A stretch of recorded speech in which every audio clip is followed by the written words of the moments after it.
नमस्कार, बहुत बहुत स्वागत है आपका। बात महाराष्ट्र के महा सस्पेंस की। महाराष्ट्र का नया मुख्यमंत्री को लेकर आज भी दिन भर कवायद चलती रही और लगता नहीं कि परिस्थिति आज भी साफ हो पाएगी। नतीजे आज 7 दिन से ऊपर हो रहे हैं, 7वां दिन है आज, और अब तक ये तय ही नहीं है कि महाराष्ट्र का नया मुख्यमंत्री कौन होगा।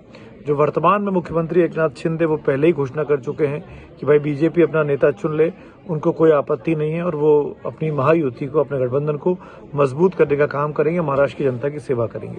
यानी उन्होंने अपनी तरफ से ये क्लीन चिट या गो अहेड दे दी है कि वो डिस्टर्बेंस पैदा करने वाले नहीं है, ना वो करने वाले हैं, ना उनकी पार्टी के नेता कार्यकर्ता करने वाले हैं। लेकिन इसके बावजूद भी अभी तक मुख्यमंत्री का चेहरा तय नहीं हो पाया है। अजीत पवार पहले ही कह चुके हैं कि दिल्ली में बीजेपी की टॉप लीडरशिप को तय करना है। तो आखिरकार वक्त क्यों लग रहा है? एक अच्छा रिकॉर्ड सामने आया है जो मैं चाहता हूं कि जो आप जाने जरूर, और जो ये दिखा रहा है कि जैसे जैसे दिन आगे बढ़ते जा रहे हैं, देवेंद्र फडणवीस जो कि इस जीत के बीजेपी के सबसे बड़े हीरो बताए जा रहे हैं, उनके लिए मुश्किलें दिन पर दिन खड़ी होती जा रही हैं। और मैं ये क्यों कह रहा हूं, ये एक ट्रैक रिकॉर्ड के जरिए आपको बताना चाहता हूं, बगैर समय लिए।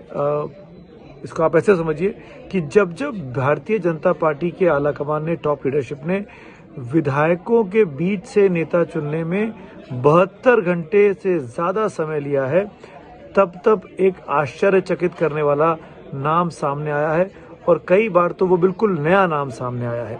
यानी 72 घंटे के भीतर अगर फैसला ले लिया नतीजे आने के बाद, तो एक प्रचलित चेहरा, एक जाना पहचाना नाम सामने आता है, जो सिटिंग है, जो पार्टी का प्रदेश अध्यक्ष है, वो बनता है। और अगर ऐसा नहीं हुआ, 72 घंटे से अधिक का समय हो गया, तो जाहिर तौर पर आप मान सकते हैं कि मुश्किलें जो होते हैं प्रचलित चेहरे के लिए, प्रचलित नामों के लिए, या जीत के जो हीरो हैं उनके लिए बढ़ जाती हैं। ये बीजेपी का अंदरूनी रिकॉर्ड दिखाता है।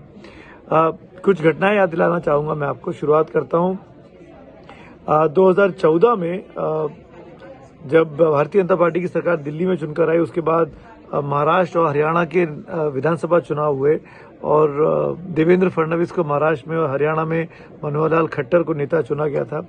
तब भी 7 दिन का वक्त लगा था। 7 दिन का वक्त लगने के बाद देवेंद्र फडणवीस का नाम सामने आया। उस वक्त कुछ और नेताओं के नाम चल रहे थे। महाराष्ट्र में नितिन गडकरी का नाम चल रहा था, विनोद तावड़े का नाम तब भी चला था। लेकिन 7 दिन के बाद बीजेपी लीडरशिप ने नाम तय किया, और उसके बाद नाम आया सामने, तो देवेंद्र फडणवीस का आया। तो 7 दिन लगे थे। नया नाम था, आश्चर्यचकित करने वाला नाम था। हरियाणा में भी मनोहर लाल खट्टर का नाम आया, जो कि नॉन जाट नेता थे, खत्री पंजाबी थे, जाट लैंड माना जाता है हरियाणा में। उनको भी चुनने में 7 दिन का वक्त लगाया था।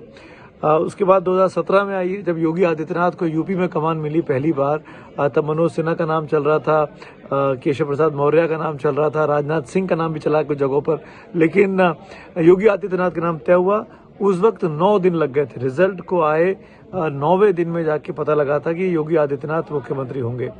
तो हाल ही में अगर मैं बात करूं, मध्य प्रदेश और छत्तीसगढ़ में जो कुछ देखा हमने, शिवराज सिंह चौहान को जब बदला गया तब 8 दिन का समय लगा। इसी तरीके से छत्तीसगढ़ में जो पड़ोसी राज्य था, वहां पे रमन सिंह या बृजमोहन अग्रवाल तब के नेताओं को नहीं बनाया गया, और एक नया नेता विष्णु को ये दावेदारी मिली, तब भी 7 दिन का वक्त लगा था। तो बीजेपी अपना नेता चुनने में जब जब समय ले रही है, तब नया चेहरा सामने निकल कर आ रहा है। अभी उड़ीसा में मोहन मांझी को बनाया, तब धर्मेंद्र प्रधान का नाम चल रहा था, कुछ और नेताओं के नाम भी चले, लेकिन 9वें दिन जाके तय हुआ और मनोज मांझी को उड़ीसा का मुख्यमंत्री बनाया गया। तो जो परिस्थितियां हैं, वो मोहन मांझी को माफ करिएगा, उड़ीसा का मुख्यमंत्री बनाया गया। तो जब जब वक्त लगता है 72 घंटे से ज्यादा का, तब तक एक आश्चर्यचकित करने वाला नाम सामने आता है। ऐसे में ये कहना कि देवेंद्र फडणवीस मुख्यमंत्री बन रहे हैं, ये मुझे लगता है जल्दबाजी होगी। कुछ नए और आश्चर्यचकित करने वाले नाम जो इस रेस में आगे हो सकते हैं, उनमें एक विनोद तावड़े का नाम है।